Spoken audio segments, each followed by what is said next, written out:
แม่ไปบ้านเมื่อนี้แม่เฒ่าไปบ้านเมื่อนี้ย่าไปบ้านเมื่อนี้ได้ยินครูบาอาจารย์เพิ่นได้เว้าได้ว่าได้บอกจังซั่นจังซี่เด้อไปวัดลูกให้เฮ็ดจังซั่นการเฮ็ดบุญต้องเฮ็ดจังซี่เด้อให้มันถูกต้องมันสอดคล้องตามแนวทางของพุทธศาสนาตามแนวทางนโยบายของพรรคของรัฐเด้อเท่ากับเป็นผู้เอาไปบอกต่อบุญต่อบุญเขาได้บุญแล้วเขาก็ให้ลูกให้หลานเขาได้บุญตื่นอีกฉะนั้นแล้วประโยชน์ในการที่มาฟังเทศน์มาฟังธรรมมาฟังครูบาอาจารย์บ้าว่านี่แม่นได้อานิสงส์หลายนอกจากเขาได้เข้าใจแล้วก็ได้เอาไปบอกลูกบอกหลานถึงสะเลเทสลาไปบ่ได้แล้วลูกหลานกสิบ่เฮ็ดลูกหลานกสิบ่เฮ็ดฉะนั้นแหละมูลเสื้อของบรรพบุรุษลาวเขาก็ได้เป็นอย่างให้แก่ลูกแก่หลานเพราะว่าการที่เป็นแบบอย่างนี้ดีกว่าการ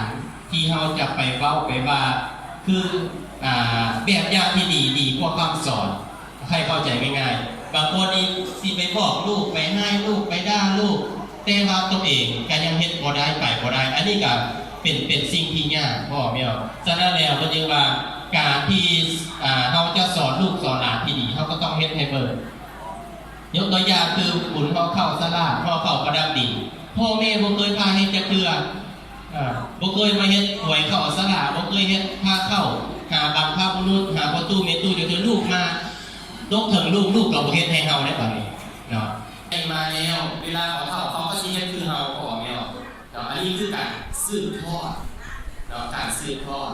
มันอยู่ที่ตัวเฮาเองถ้าว่าเฮาบ่พาเฮ็ดลูกหลานเขาบ่ฮู้เฮ็ดเอ้าอีพ่ออีแม่ก็ยังบ่พาเฮ็ดแม่นบ่